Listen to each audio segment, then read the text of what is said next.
기도하고 로마서 10장 읽겠습니다. 참 좋으신 아버지 하나님, 이 시간 귀한 하나님 아버지의 말씀을 메시지 성경을 읽으려고 합니다. 이 로마서 말씀을 읽어갈 때 읽는 저나 듣는 모든 이들이 함께 성령 충만하게 하여 주시고 이 말씀이 우리 안에 살아 역사하는 귀한 시간이 되도록 인도해 주세요. 예수님 이름으로 기도드렸습니다. 아멘. 로마서 10장입니다. 종교에 빠져 있는 이스라엘. 친구 여러분, 참으로 내가 원하는 것은 이스라엘이 가장 선한 것, 곧 구원을 얻는 것입니다. 나는 온 마음으로 그것을 원하며 늘 그것을 위해 하나님께 기도드립니다. 나는 하나님에 대한 유대인의 열정이 참 대단하다는 사실을 기꺼이 인정합니다. 그러나 문제는 그들의 모든 일이 본말이 전도되어 있다는 것입니다. 모든 것을 바로 세우는 이 구원의 일은 하나님이 하시는 사업이며 그것도 대단히 번창하고 있는 사업이라는 사실을 그들은 깨닫지 못하고 있습니다. 그래서 그들은 길거리 바로 맞은편에 자신들의 구원 판매점을 차려놓고서 요란스럽게 자신들의 물건을 팔고 있습니다. 오랜 시간 동안 하나님을 하나님에 걸맞게 대해드리지 않고 자기들 멋대로 다뤄온 결과 이제 그들은 더는 내놓을 것이 없게 되었습니다. 앞선 계시는 다만 우리를 준비시키기 위한 것이었습니다. 자신을 신뢰하는 사람들을 위해 모든 것을 바로 세워주시는 메시아를 맞이할 준비입니다. 모세가 기록했듯이 한사코 율법 조문을 이용해 하나님 앞에 바로 서겠다는 자들은 곧 그렇게 사는 깨알 같은 계약서 조항들을 일일이 얽매여 사는 그렇게 사는 것이 결코 쉽지 않다는 사실을 알게 됩니다. 그러나 우리 안에 바른 삶을 형성시켜 주시는 하나님을 신뢰하는 것은 전혀 다른 이야기입니다. 여기서는 메시아를 모셔오겠다고 위험천만하게 하늘까지 올라갈 애도 없고 또 메시아를 구출하겠다고 위험천만하게 지옥까지 내려갈 일도 없습니다. 모세가 정확히 뭐라고 말했습니까? 구원하시는 말씀이 바로 여기 있다. 너의 입속 혀처럼 가까이, 너의 가슴 속 심장처럼 가까이.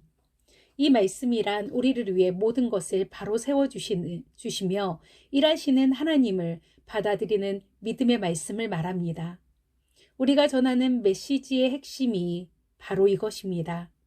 하나님을 받아들이며 예수가 나의 주님이시다 라고 말하십시오. 예수를 죽은 자들 가운데서 살려내실 때 하셨던 일을 지금 우리 안에서도 행하고 계신 하나님의 일을 마음과 몸을 다해 받아들이십시오. 그렇습니다. 바로 그것입니다. 이는 여러분이 무엇인가 해내는 것이 아닙니다. 여러분은 그저 하나님을 소리내어 부를 뿐입니다. 그분께서 여러분을 위해 일하실 것을 신뢰하면서 말입니다. 이것이 바로 구원입니다. 여러분은 전 존재를 기울여 모든 것을 바로 세워주시는 하나님을 받아들이며 큰 소리로 외칩니다. 하나님께서 그분과 나 사이 모든 것을 바로 세워주셨다. 아멘.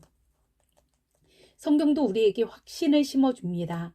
마음과 목숨을 다해 하나님을 신뢰하는 사람들은 결코 후회하는 법이 없다. 이는 우리의 종교적 배경과는 아무 상관이 없는 일입니다.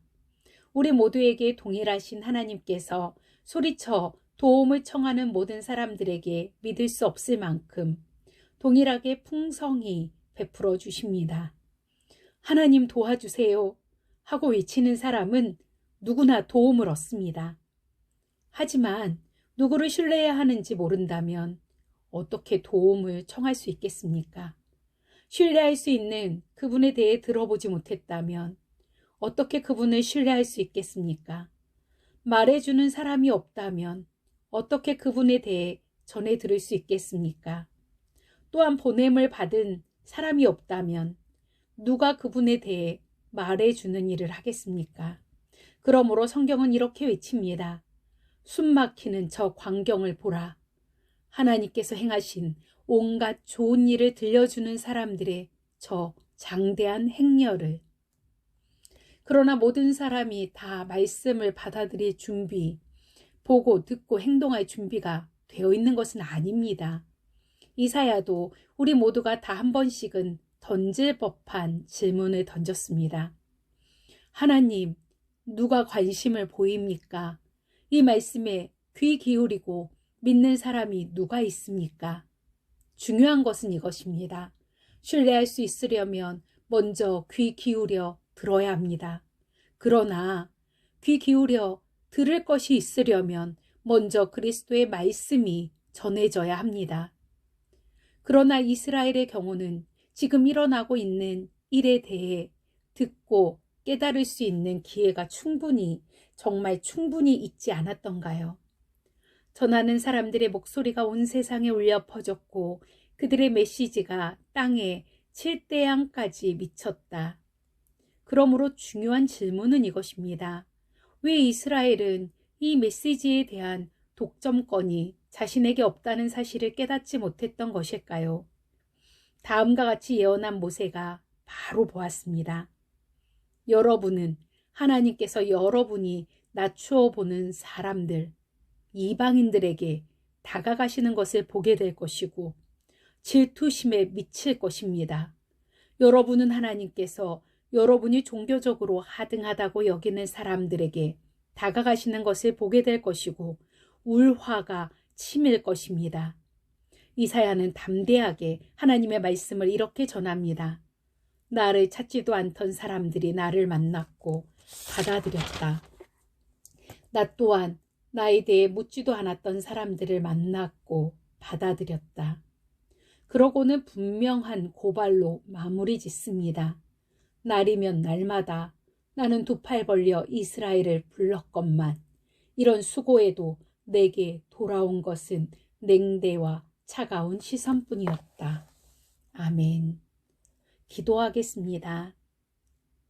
참 좋으신 아버지, 한 영혼이 천하보다 귀하여서 특별히 이스라엘 백성들 날이면 날마다 두 팔 벌려 부르시고 또 부르셨건만 그들의 냉대와 차가운 시선이 돌아왔을 때 얼마나 마음이 아프셨습니까?